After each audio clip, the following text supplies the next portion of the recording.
So, challenges and struggles are similar but different on many levels. There's a very fine line between challenge and struggle. Struggle usually involves some form of adversity and some form of either survival or some overcoming. And I hope people don't choose to struggle, but usually struggle is one sided.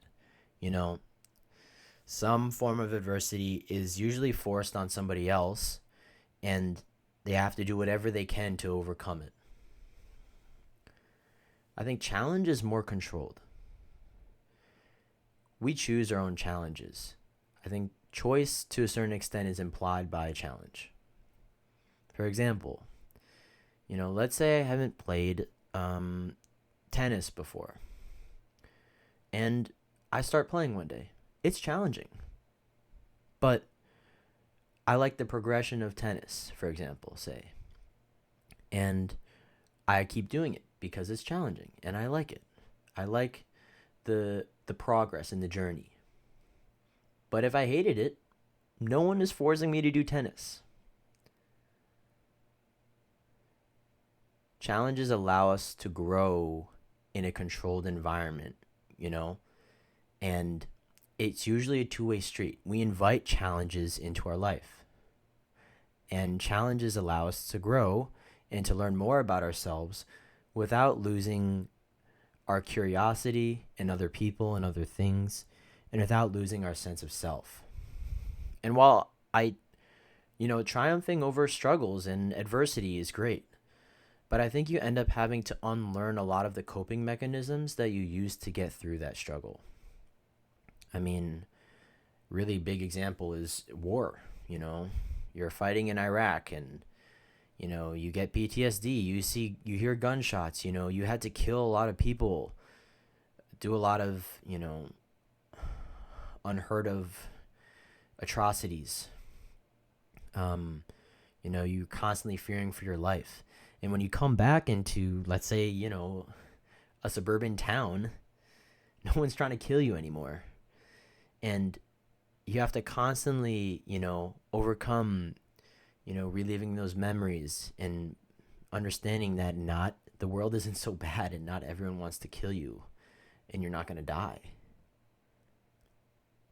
I mean, another minor form of struggle that I had was in high school. I was in a competitive high school district, and everyone was constantly trying to take advantage of others, get the leg up to go to the best college possible. And so that wasn't just competition in, activities and opportunities and grades. It was emotional warfare too.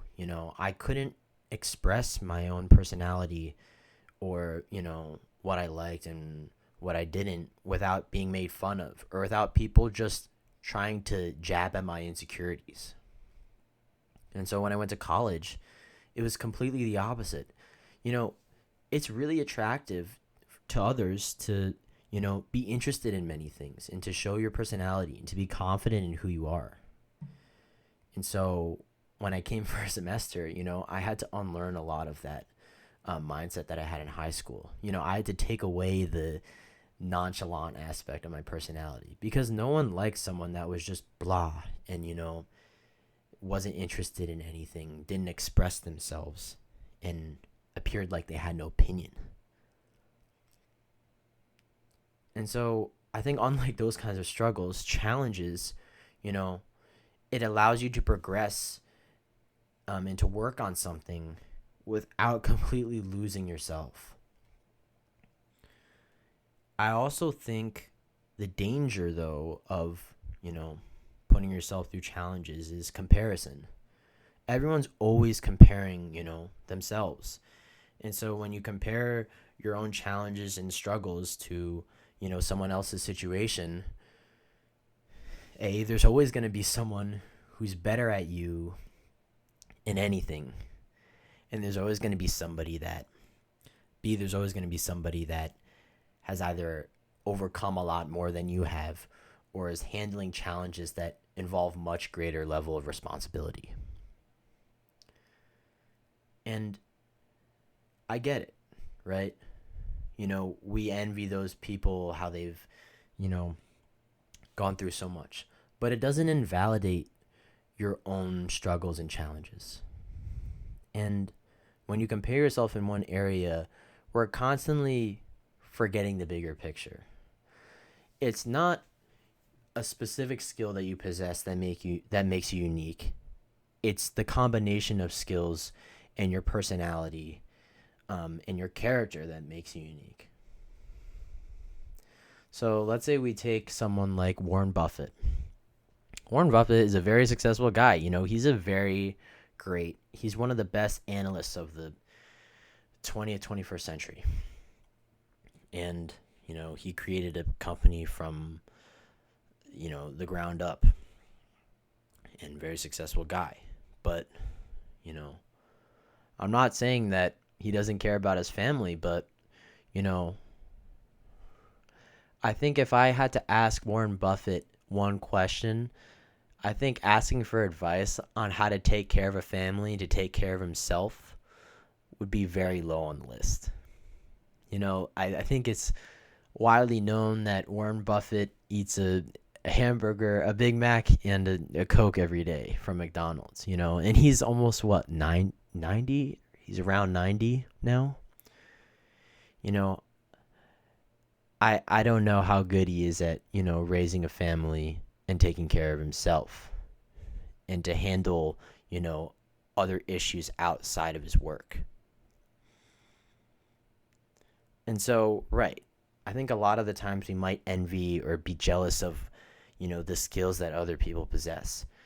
But everyone is struggling at something, or is going through something, has their own issues. And so when we constantly prefer someone else's life, I think we have to think for a second. Because challenges are also driven by priorities and by values, And so someone that's so involved in their work might not value relationships with other people, and they might not value, their own vanity or hygiene. And so those are other things you have to take into account, I think I respect people who are better at me in certain areas, but would I want to be them? No. I prefer my own life, and my own struggles and my own personality, over anyone else's. And so I think when we choose our challenges, and I'm not saying that it's bad. I'm not saying it's good to compare ourselves. It's definitely not good to compare yourself. You can get in a hole. But I think comparison in one way or another is inevitable. And so I think understanding the bigger picture, when we're choosing our challenges and when we inevitably compare our challenges to other people, is pretty important.